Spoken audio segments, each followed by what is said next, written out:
The spring of 1945 brought with it an atmosphere of anticipation and urgency that permeated every Allied command center from London to Moscow. As the winter snows melted across Central Europe, revealing the scarred landscape of a continent torn by nearly 6 years of conflict, military strategists on both sides of the battle lines understood that the end of the European theater was approaching with inevitable certainty. General George S. Patton, Jr., commanding the Third Army, stood before a massive map in his headquarters, his weathered hands tracing the routes that would soon carry his forces deep into the heart of the crumbling Reich. The man who had earned his reputation as one of America's most aggressive and successful field commanders was now faced with perhaps the most significant opportunity of his military career. The German defenses, which had seemed so formidable just months earlier, were beginning to show signs of systematic collapse under the relentless pressure of the Allied advance. The strategic situation in early 1945 presented a complex web of military, political, and diplomatic considerations that would ultimately shape the post-war world order. Supreme Allied Commander Dwight D. Eisenhower found himself balancing the competing demands of military efficiency against the delicate negotiations with Soviet leadership regarding the future occupation zones of Germany. These discussions, which had begun in earnest at the Yalta Conference in February 1945, created a framework that would influence every major strategic decision in the final months of the European campaign. Meanwhile, in Berlin, the German High Command was grappling with the reality of their deteriorating position. The once mighty Wehrmacht, which had conquered vast territories across Europe and North Africa, was now struggling to maintain coherent defensive lines against multiple enemy forces converging from east, west, and south. The industrial capacity that had sustained the German war effort was crumbling under the sustained Allied bombing campaigns, and the manpower shortages were becoming increasingly critical as casualty reports continued to mount from every front. The Soviet forces, under the command of Marshal Georgy Zhukov and Marshal Ivan Konev, were positioning themselves for what they anticipated would be the final decisive offensive against Berlin. The Red Army had demonstrated remarkable resilience and tactical evolution since the dark days of 1941, transforming from a force caught off guard by the initial German offensive into a formidable military machine capable of sustained operations across vast distances. Their advance through Poland and into German territory had been marked by methodical preparation and overwhelming numerical superiority in both personnel and equipment. Patton's Third Army, however, represented a different kind of threat to the German defenders. Known for their rapid movement and aggressive exploitation of breakthrough opportunities, Patton's forces had consistently demonstrated an ability to outpace enemy expectations and disrupt carefully planned defensive strategies. The general's philosophy of maintaining constant offensive pressure, combined with his army's superior mobility and logistics capabilities, had already proven devastatingly effective in the campaigns across France and into Germany. The German leadership found themselves in an increasingly desperate situation as intelligence reports painted a picture of Allied forces that seemed to be approaching from every direction simultaneously. The Western Front, which had been relatively stable during the winter months, was showing signs of renewed activity that suggested major offensive operations were imminent. The Eastern Front continued to demand enormous resources and personnel, stretching the German military's already limited reserves to their breaking point. In this context, the strategic decisions made by both German and Allied commanders would prove to have consequences far beyond their immediate military objectives. The race to Berlin was not merely about capturing a symbolic target or achieving a propaganda victory. It was about determining the future balance of power in post-war Europe and establishing the territorial arrangements that would define international relations for decades to come. The Allied intelligence services had been working tirelessly to understand the German defensive capabilities and identify potential vulnerabilities that could be exploited in the final offensive operations. Aerial reconnaissance missions provided detailed information about German troop movements, fortification construction, and supply line operations. Signals intelligence continued to provide valuable insights into German command communications and strategic planning processes. These intelligence capabilities gave the Allied commanders a significant advantage in their operational planning and tactical decision-making. As March 1945 progressed into April, the tempo of operations began to increase dramatically. Patton's forces were positioned to exploit any opportunity that might present itself, while the Soviet armies were making final preparations for their assault on the German capital. The stage was being set for a series of events that would ultimately determine not only the final outcome of the European war, but also the geopolitical landscape of the post-war world. The German civilian population, caught between the advancing Allied armies and their own government's increasingly desperate measures, faced an uncertain future. Millions of refugees were fleeing westward, hoping to escape the advancing Soviet forces and find safety in areas that would likely be occupied by British or American troops. These massive population movements added another layer of complexity to the military situation, as commanders on all sides had to consider the humanitarian implications of their strategic decisions. The industrial and technological capabilities that had sustained the German war effort were rapidly diminishing as Allied forces advanced deeper into German territory. The loss of manufacturing centers, research facilities, and transportation infrastructure was severely limiting Germany's ability to maintain effective resistance. Many of the advanced weapon systems and technological innovations that had given German forces significant advantages in the early years of the conflict were no longer available in sufficient quantities to influence the strategic balance. As the chapter of this historic race to Berlin was about to unfold, the decisions made by individual commanders would ripple through history, affecting not only the immediate military situation, but also the fundamental structure of international relations that would emerge from the ashes of global conflict. The convergence of these multiple forces, military, political, diplomatic, and humanitarian, created a unique moment in history where individual decisions would have consequences of unprecedented magnitude and lasting significance. The corridors of the Reich Chancellery in Berlin echoed with the footsteps of increasingly desperate military advisors and political officials as April 1945 unfolded. Within the heavily fortified bunker complex beneath the building, German leadership struggled to maintain control over a rapidly deteriorating strategic situation that seemed to worsen with each passing day. The man at the center of these deliberations, whose decisions had shaped the course of global conflict for nearly 6 years, was now faced with choices that would determine not only the immediate fate of his remaining forces, but also the final chapter of the European campaign. The German High Command's assessment of the Allied threat had become increasingly fragmented and contradictory as reliable intelligence became more difficult to obtain and verify. Reports from field commanders painted a picture of overwhelming enemy superiority in virtually every category of military capability, from manpower and equipment to air support and logistics. The systematic destruction of German communication networks had made coordinated defensive planning extremely challenging, forcing regional commanders to make critical decisions without complete information about the broader strategic situation. Intelligence reports reaching Berlin indicated that Patton's Third Army had demonstrated remarkable efficiency in their advance through German territory, consistently achieving breakthrough operations that exceeded Allied expectations and surpassed German defensive preparations. The speed and coordination of these operations had become a source of significant concern among German strategists, who recognized that traditional defensive tactics were proving inadequate against the American forces' aggressive and mobile operational methods. The Soviet threat from the east continued to dominate much of the German strategic thinking, as the Red Army's numerical superiority and demonstrated capability for sustained offensive operations posed an existential threat to the survival of the German state. Marshal Zhukov's forces had shown remarkable tactical sophistication in their recent operations, combining overwhelming artillery barrages with coordinated armored and infantry advances that had consistently broken through German defensive positions despite determined resistance. In this context of multiple converging threats, German leadership began to focus their attention on what they perceived as the most immediate danger to their capital city and the survival of their government. The Eastern Front, where Soviet forces were positioning themselves for what appeared to be a final decisive assault on Berlin, became the primary focus of German defensive planning and resource allocation.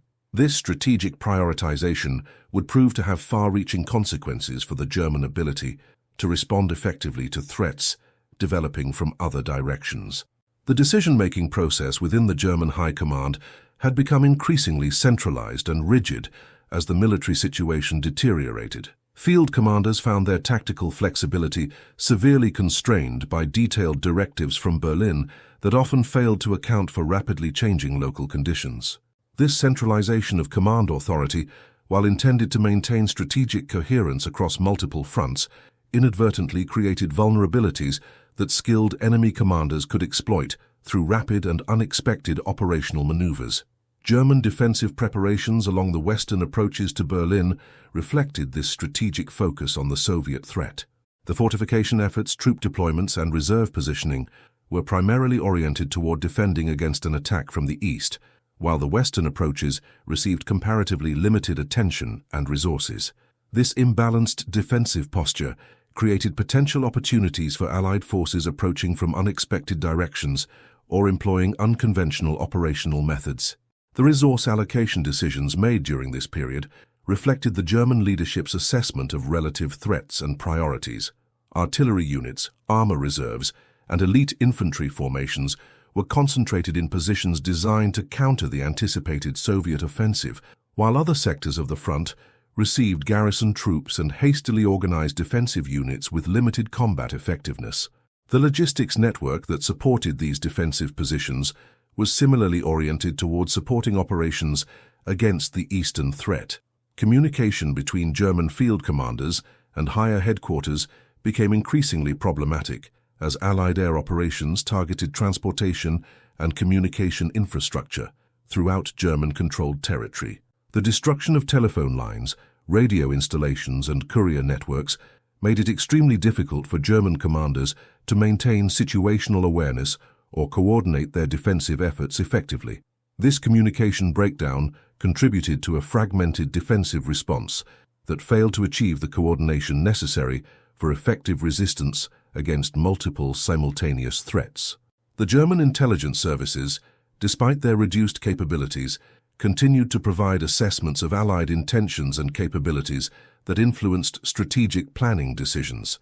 However, these intelligence reports were often incomplete or outdated by the time they reached decision-makers, leading to strategic assumptions that did not accurately reflect the rapidly evolving battlefield situation. The fog of information warfare had become as significant a factor as the more traditional elements of military competition.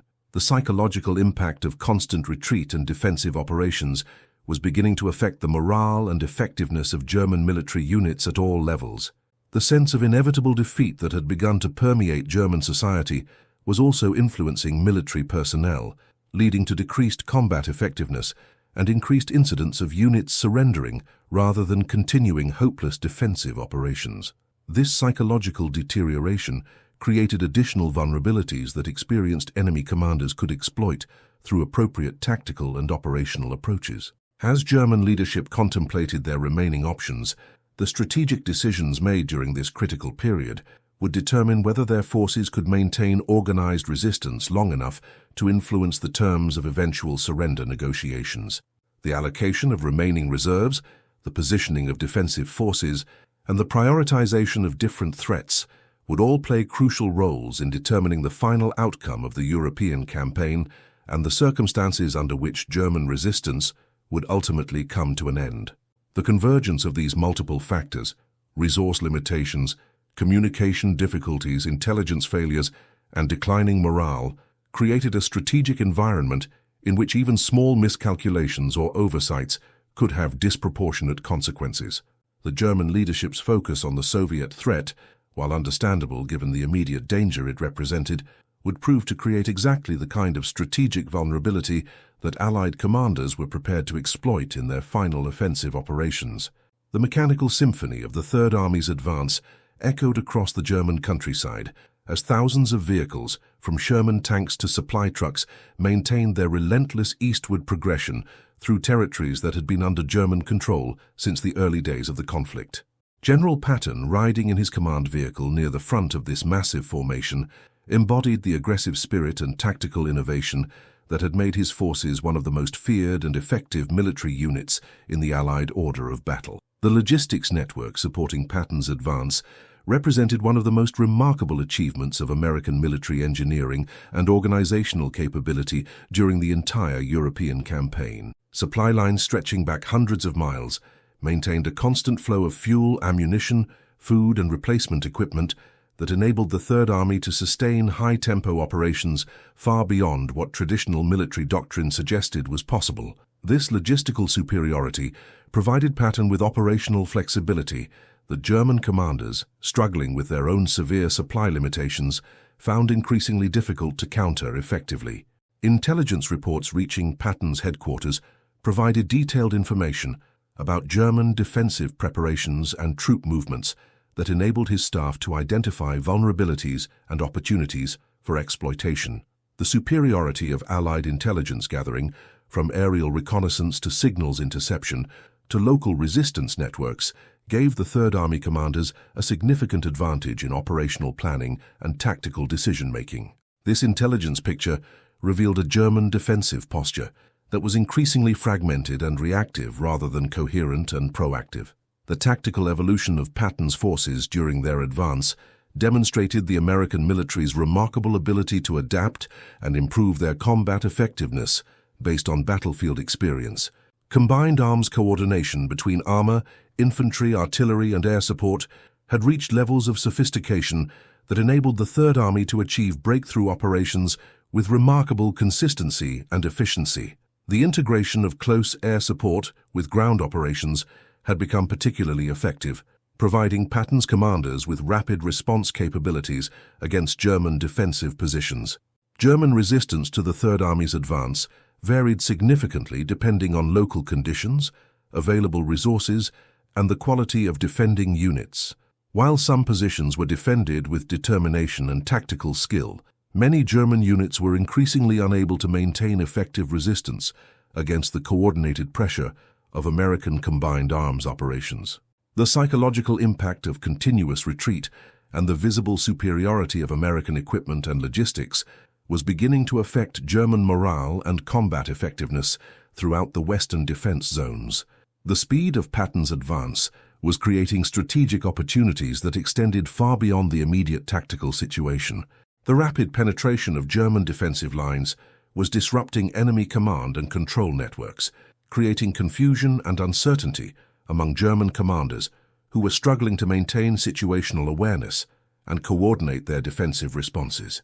This operational tempo was preventing German forces from establishing stable defensive positions or conducting organized withdrawals to more favorable terrain. Communication between Patton's headquarters and higher Allied command structures maintained the coordination necessary for strategic coherence while preserving the tactical flexibility that made the Third Army so effective.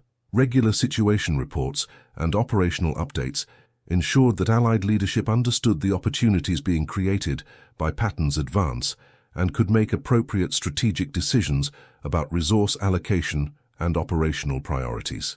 This communication network also facilitated coordination with other Allied forces operating in adjacent sectors. The civilian population in the areas being traversed by the Third Army presented both humanitarian challenges and intelligence opportunities for American commanders. The treatment of German civilians by American forces was conducted according to established protocols designed to minimize unnecessary hardship while maintaining operational security and preventing interference with military operations. Local inhabitants often provided valuable information about German military activities and defensive preparations, though this information required careful verification and evaluation. The capture of German military personnel during the Third Army's advance provided significant intelligence value regarding enemy capabilities, intentions, and organizational structure. Interrogation of prisoners revealed important details about German defensive plans, troop dispositions, and command relationships that enhanced American understanding of the strategic situation. This prisoner intelligence complemented other intelligence sources and contributed to the overall picture that guided operational planning and tactical decision-making. The Third Army's advance was also revealing the extent to which German industrial and military capabilities had been degraded by sustained Allied strategic bombing campaigns and resource shortages.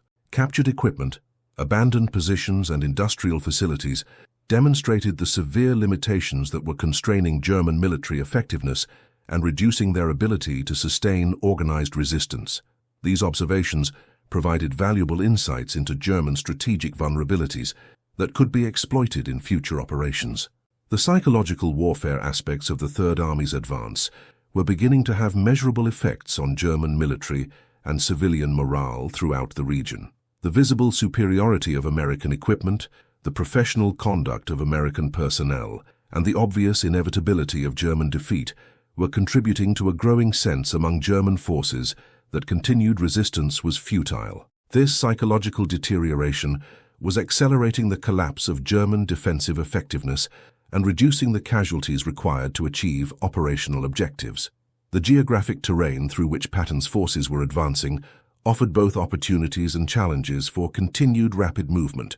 While some areas provided favorable conditions for mechanized operations, others required careful tactical planning to maintain operational momentum while minimizing vulnerability to defensive counterattacks. The Third Army's demonstrated ability to adapt their tactical methods to varying terrain conditions had been a key factor in their consistent operational success throughout the European campaign. As the Third Army continued its eastward advance, the strategic implications of their progress were becoming increasingly apparent to commanders on both sides. The rapid penetration of German defensive zones was creating opportunities for operational maneuvers that could potentially achieve strategic objectives, with far less resistance than traditional military planning would have suggested.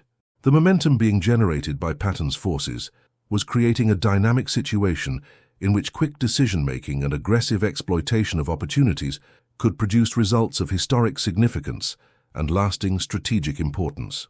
The strategic landscape of Central Europe underwent a dramatic transformation as April 1945 progressed, with multiple Allied armies converging on German-held territory from different directions and creating a complex operational environment that challenged traditional military planning assumptions.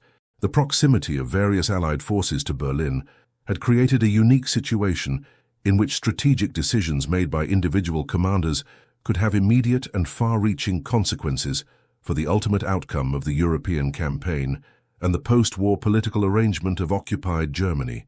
Soviet forces under Marshal Zhukov had completed their preparations for what was anticipated to be the final decisive assault on the German capital. The Red Army's approach to Berlin represented the culmination of nearly 4 years of continuous offensive operations that had carried Soviet forces from the gates of Moscow to the heart of Central Europe. The military machine that had been forged in the crucible of defensive operations during 1941 and 1942 had evolved into a sophisticated combined arms force capable of conducting complex multi-front operations with remarkable coordination and effectiveness. The German High Command's response to these converging threats reflected their assessment of relative dangers and strategic priorities.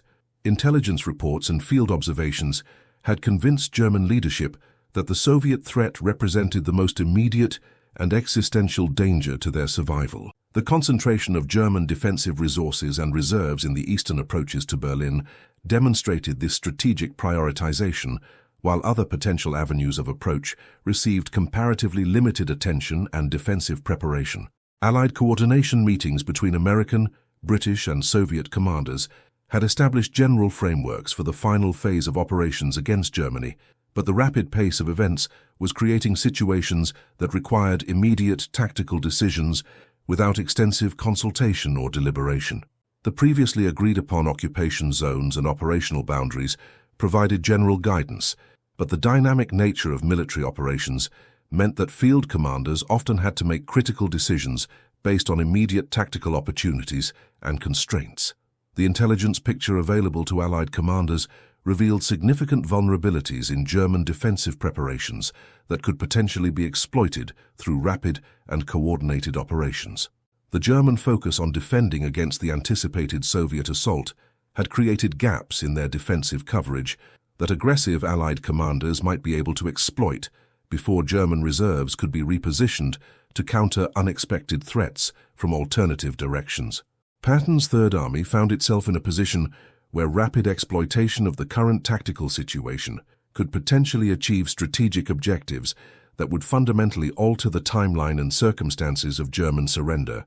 The speed and effectiveness of the Third Army's recent operations had created opportunities for continued advance that could reach strategically significant objectives, before German forces could establish effective defensive positions or coordinate appropriate countermeasures. The logistical requirements for sustained high-tempo operations presented both challenges and opportunities for Allied planners. The extended supply lines necessary to support rapid advances deep into German territory required careful coordination and resource allocation, but the demonstrated effectiveness of Allied logistics networks provided confidence that such operations could be sustained for the duration necessary to achieve strategic objectives. The contrast between Allied logistical capabilities and German resource limitations had become increasingly apparent as the campaign progressed. Communication networks linking various Allied commanders enabled coordination of operations while preserving the tactical flexibility necessary for rapid exploitation of emerging opportunities.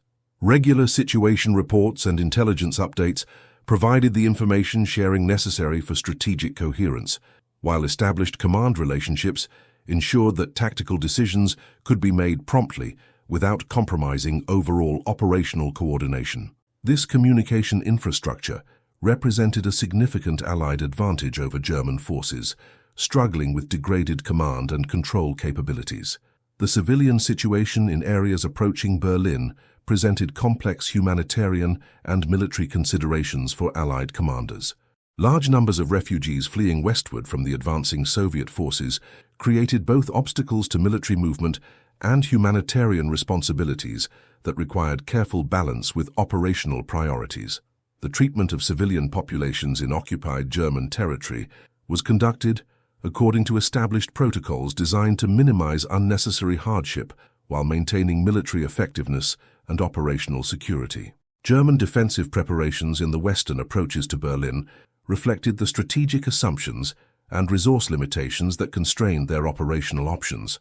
The fortifications, troop deployments, and obstacle systems had been designed primarily to delay rather than prevent Allied advances, with the expectation that the primary decisive engagement would occur in the eastern sectors where German forces were concentrated for the anticipated battle against Soviet forces.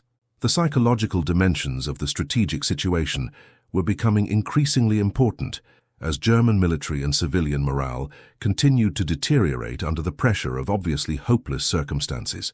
Intelligence reports and prisoner interrogations revealed growing awareness among German personnel that continued resistance was ultimately futile, leading to decreased combat effectiveness and increased willingness to surrender rather than fighting to the last man, as official propaganda continued to demand.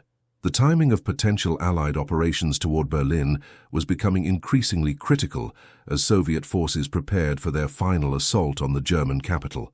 The window of opportunity for achieving strategic objectives through rapid movement was narrowing as the various Allied armies approached their ultimate objectives.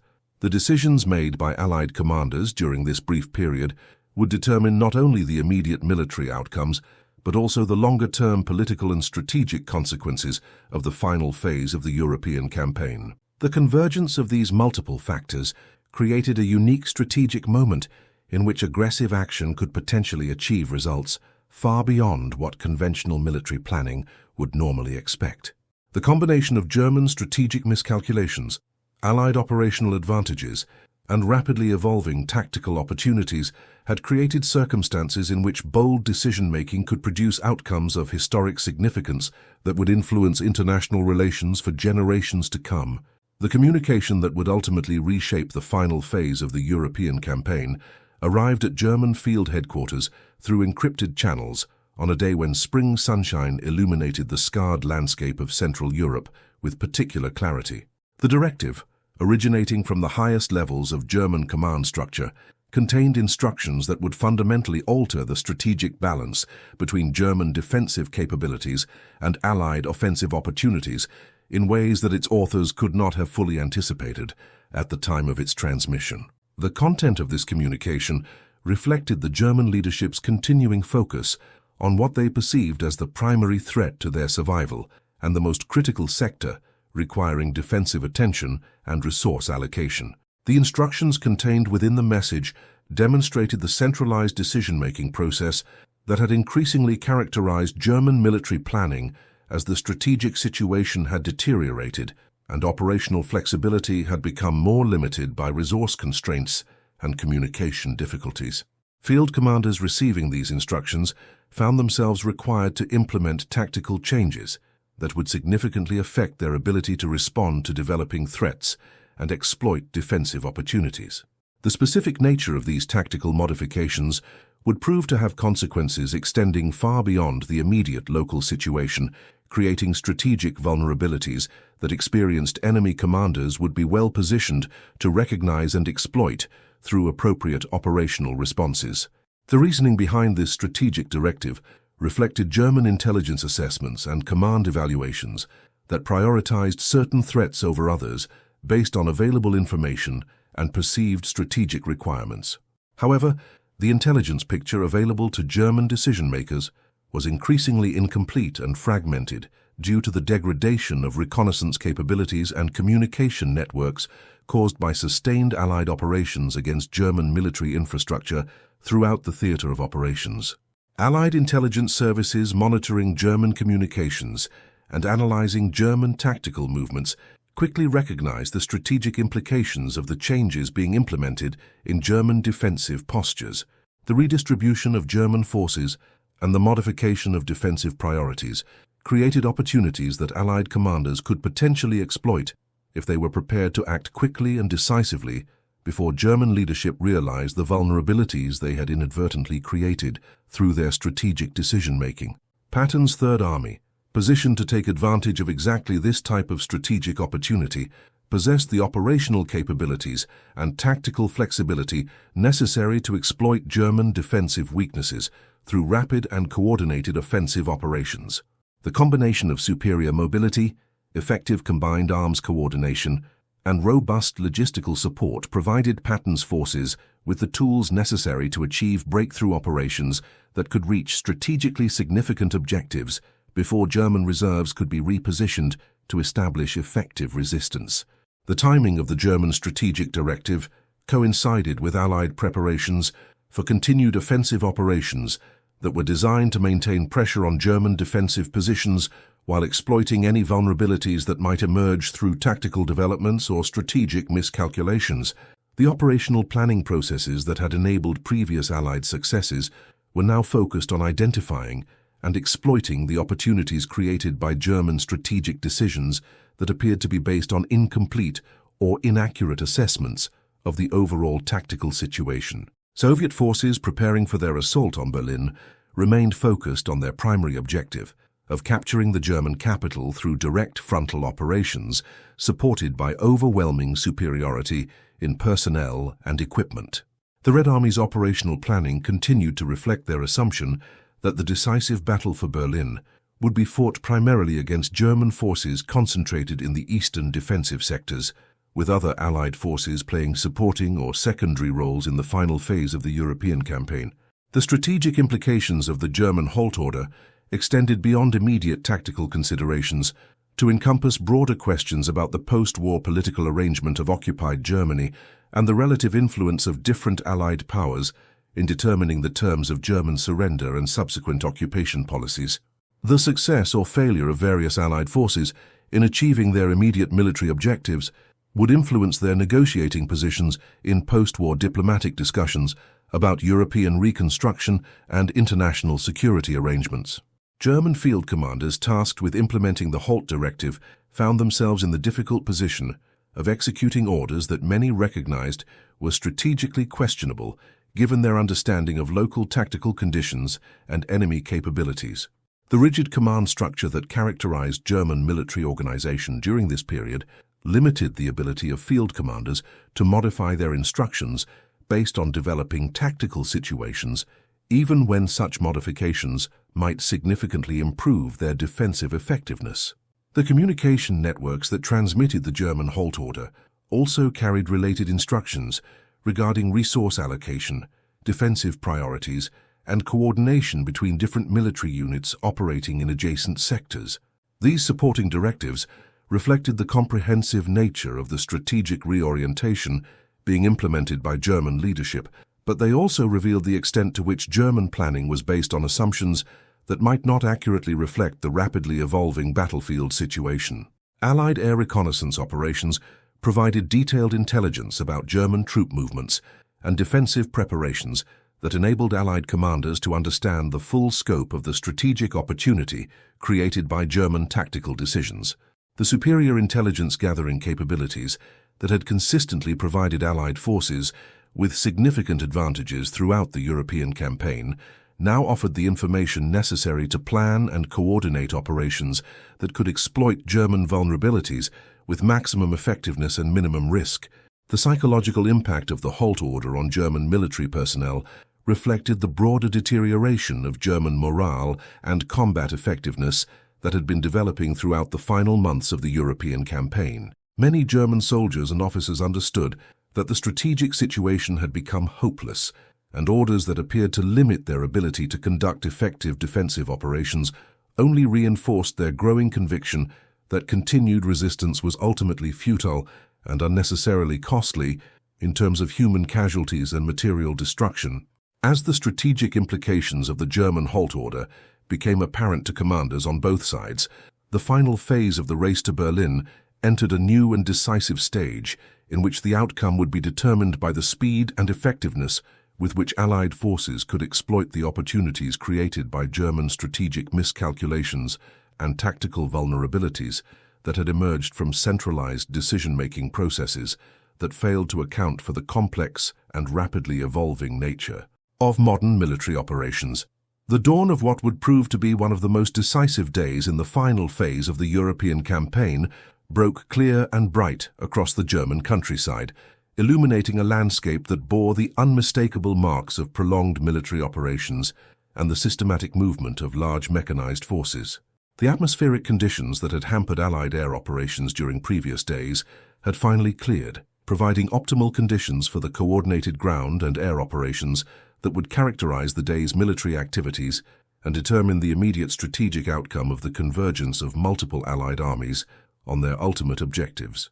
Patton's Third Army had positioned itself to exploit the strategic opportunity created by German tactical decisions with characteristic speed and aggression. The reconnaissance elements that had been probing German defensive positions throughout the previous weeks had identified specific vulnerabilities and routes of approach that could potentially enable rapid penetration of German defensive zones without the extended preparatory operations that traditional military doctrine typically required for breakthrough operations against prepared defensive positions held by determined enemy forces.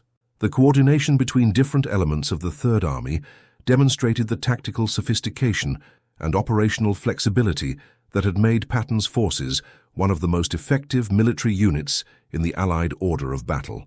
Armored spearheads, infantry support elements, artillery batteries, and close air support operations were integrated through communication networks and command relationships that enabled rapid adaptation to changing tactical conditions and immediate exploitation of emerging opportunities, without the delays typically associated with complex military coordination requirements.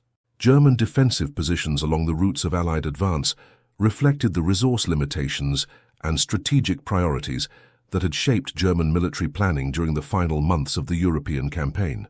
While some positions had been strengthened with considerable effort and engineering resources, others had received only minimal attention and preparation, creating a defensive network that was inherently vulnerable to concentrated attacks directed against specific weak points that skilled enemy commanders could identify and exploit through appropriate tactical methods. The Soviet forces approaching Berlin from the east continued their systematic preparation for the final assault on the German capital, unaware that the strategic situation was developing in ways that might fundamentally alter the circumstances under which the battle for Berlin would ultimately be fought. The Red Army's operational planning remained focused on achieving their primary objective through direct frontal operations supported by their demonstrated superiority in conventional military capabilities and their proven ability to sustain high-intensity operations over extended periods. Intelligence networks supporting Allied operations provided real-time information about German troop movements and defensive preparations that enabled Allied commanders to adjust their tactical plans and operational priorities based on the most current understanding of enemy capabilities and intentions. This intelligence superiority, combined with the communication capabilities that enabled rapid dissemination of critical information throughout Allied command structures, provided significant advantages in decision-making speed and operational coordination that German forces were increasingly unable to match. The logistics networks supporting Allied offensive operations had been configured to enable sustained high-tempo operations that could exploit tactical breakthroughs before German reserves could be positioned to establish effective resistance or coordinate appropriate countermeasures. The demonstrated effectiveness of Allied supply systems provided confidence that rapid advances could be maintained for the duration necessary to achieve strategic objectives, even if such operations extended supply lines beyond the distances typically considered sustainable under conventional military planning assumptions. The civilian population in areas affected by the developing military operations faced increasingly complex and dangerous circumstances as military activities intensified and the battle lines shifted with unprecedented speed. The humanitarian protocols established by Allied commanders for the treatment of civilian populations were designed to minimize unnecessary hardship while maintaining operational security and military effectiveness. But the rapid pace of events was creating situations that required immediate tactical decisions about civilian safety and movement restrictions. German command networks struggled to maintain situational awareness and coordinate defensive responses as the tempo of Allied operations exceeded their communication capabilities and decision-making processes. The centralized command structure that had been intended to maintain strategic coherence was proving inadequate for the rapid tactical adjustments required to respond effectively to multiple simultaneous threats that were developing faster than traditional military planning and coordination procedures could accommodate. The psychological warfare aspects of the developing situation were contributing to the continuing deterioration of German military morale and combat effectiveness throughout the theater of operations. The visible superiority of Allied equipment and logistics, combined with the obvious inevitability of German defeat, was creating a psychological environment in which many German military personnel were increasingly reluctant to risk their lives in defensive operations that appeared to offer no realistic possibility of achieving meaningful strategic objectives or significantly altering the ultimate outcome of the European campaign. Air support operations coordinated with ground force movements provided Allied commanders with capabilities for rapid response to tactical developments and immediate exploitation of breakthrough opportunities that German forces found extremely difficult to counter effectively.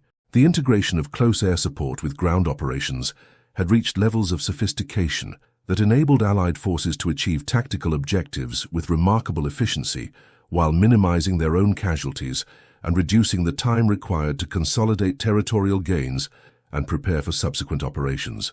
The strategic significance of the encirclement operations that were beginning to materialize extended far beyond immediate tactical considerations to encompass fundamental questions about the future of European security arrangements and international relations in the post-war period. The success or failure of these operations would influence not only the immediate circumstances of German surrender, but also the relative positions of different Allied powers in subsequent negotiations about occupation policies and reconstruction priorities.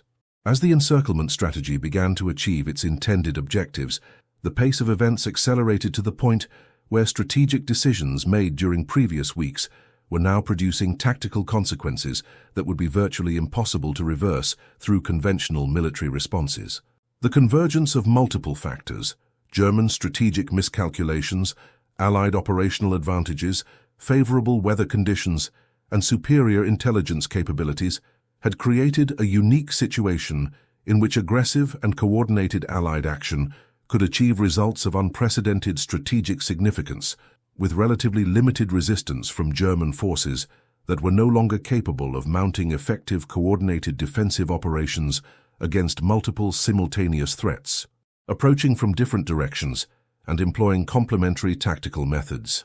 The transformation of the strategic landscape that occurred during the final weeks of April 1945 represented one of the most dramatic and consequential shifts in military fortune that had characterized the entire European campaign since its inception nearly 6 years earlier.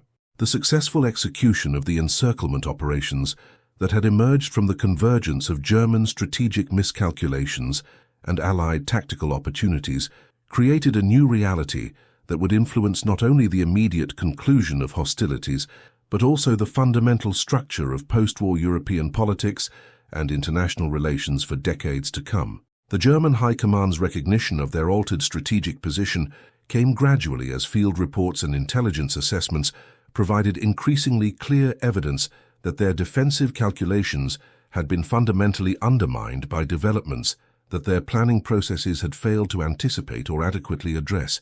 The centralized decision-making structure that had been intended to maintain strategic coherence in the face of multiple simultaneous threats had instead created vulnerabilities that skilled enemy commanders had been able to exploit with devastating effectiveness through coordinated operations that achieved strategic objectives with remarkable speed and efficiency. Allied coordination during the final phase of the encirclement operations demonstrated the maturation of inter-service and international cooperation that had evolved throughout the European campaign from the early days of tentative collaboration to sophisticated integration of complementary capabilities and strategic objectives.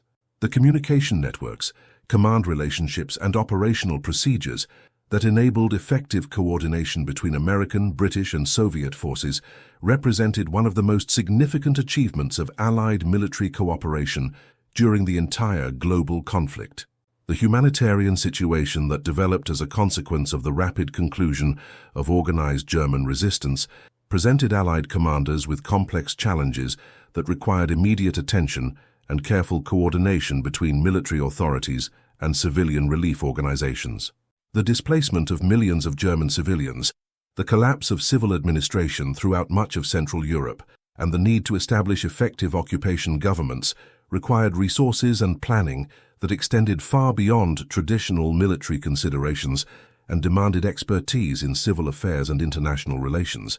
Soviet forces approaching Berlin found their strategic situation fundamentally altered by the success of Allied encirclement operations that had achieved results far beyond what conventional military planning would have predicted under the circumstances that had existed just weeks earlier. The Red Army's operational planning required significant modification to account for the new strategic reality, and Soviet leadership found it necessary to reassess their political and diplomatic objectives in light of the changed balance of Allied achievements and territorial control. The documentation and analysis of the strategic decisions that had produced such dramatic consequences became an immediate priority for military historians and strategic planners who recognized the unprecedented nature of the events that had just unfolded. The combination of factors that had enabled relatively limited Allied forces to achieve strategic objectives of such magnitude provided valuable insights into the nature of modern warfare and the critical importance of intelligence, communication, and coordinated planning in determining military outcomes. The prisoners captured during the final Allied operations provided extensive intelligence about German strategic planning, defensive preparations, and decision-making processes that revealed the extent to which German leadership had misunderstood both their own capabilities and Allied intentions during the critical final phase of the European campaign. Interrogation reports and captured documents demonstrated how incomplete intelligence and rigid command structures had contributed to strategic miscalculations that had ultimately proven catastrophic for German defensive effectiveness.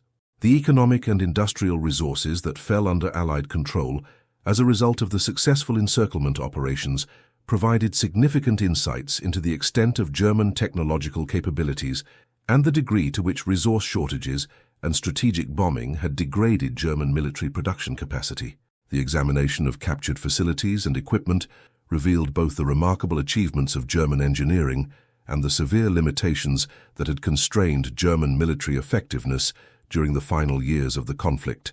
The political implications of the Allied success extended far beyond immediate military considerations to encompass fundamental questions about the future governance of occupied Germany and the allocation of territorial control among the different Allied powers. The rapid conclusion of organized German resistance created new diplomatic challenges that required immediate attention from Allied leadership while the military situation was still being consolidated and effective occupation administrations were being established throughout the captured territories.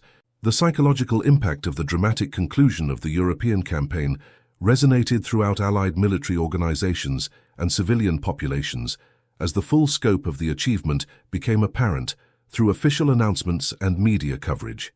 The successful culmination of nearly 6 years of global conflict through strategic operations that had exceeded the most optimistic Allied expectations provided a sense of accomplishment and relief that was tempered by recognition of the enormous challenges that lay ahead in establishing stable and peaceful conditions throughout war-torn Europe. The lessons learned from the strategic decisions and tactical operations that had produced such remarkable results became the subject of intensive study and analysis within Allied military institutions as commanders and staff officers sought to understand the factors that had enabled success and identify principles that might be applicable to future military planning and strategic decision-making. The integration of intelligence, logistics, communication, and tactical coordination that had characterized the successful operations provided models for future military organization and operational planning. The documentation of eyewitness accounts, operational records, and strategic assessments from the final phase of the European campaign created a historical record that would serve as a primary source for subsequent scholarly analysis and public understanding of one of the most significant military achievements in modern history. The preservation of this documentation was recognized as essential for maintaining institutional memory and providing future generations with accurate information about the events that had shaped the conclusion of global conflict and the emergence of new international relationships. The transformation of military strategic thinking that resulted from the analysis of these unprecedented events influenced post-war military education, planning processes, and organizational structures throughout the Allied nations, as military leaders sought to incorporate the lessons learned from successful operations into their preparations for future security challenges and international responsibilities.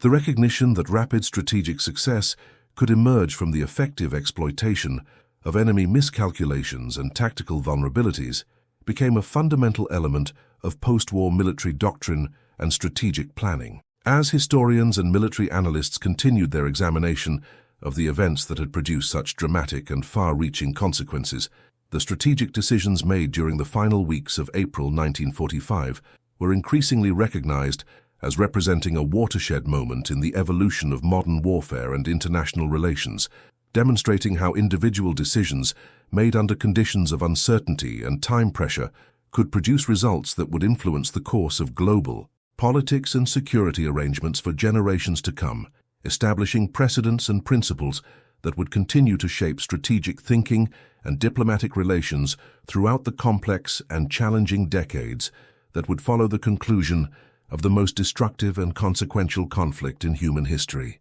The events chronicled in this historical examination serve as a powerful reminder of how individual decisions made during moments of crisis can have consequences that extend far beyond their immediate circumstances and continue to influence international relations and strategic thinking decades after their initial implementation.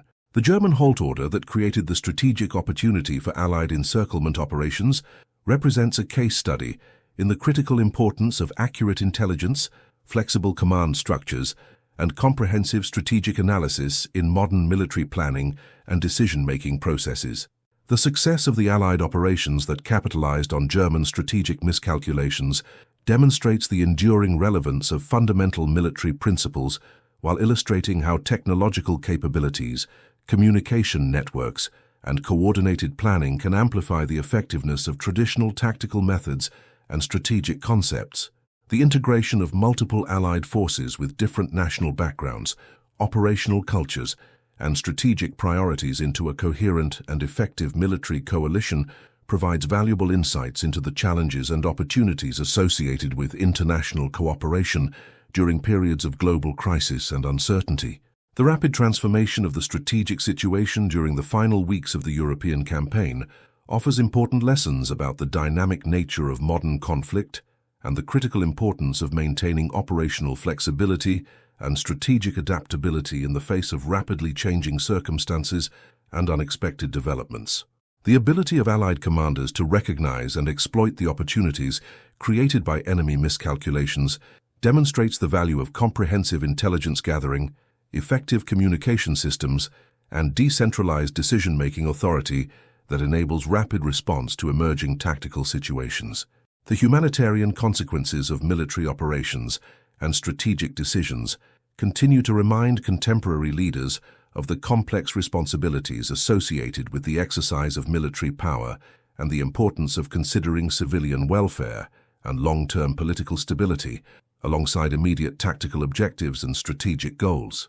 The challenges faced by Allied commanders in managing civilian populations and establishing effective occupation administrations highlight the multifaceted nature of modern conflict and the need for comprehensive planning that extends beyond purely military considerations to encompass political, economic, and social dimensions of post-conflict reconstruction and stabilization. The historical legacy of these events continues to inform contemporary strategic thinking and military planning as security professionals seek to understand the factors that contribute to strategic success and the conditions that enable effective international cooperation in addressing global security challenges. The lessons learned from the successful coordination of Allied operations during the final phase of the European campaign remain relevant for modern military organizations and international security institutions as they confront new and evolving threats that require sophisticated coordination and strategic planning capabilities.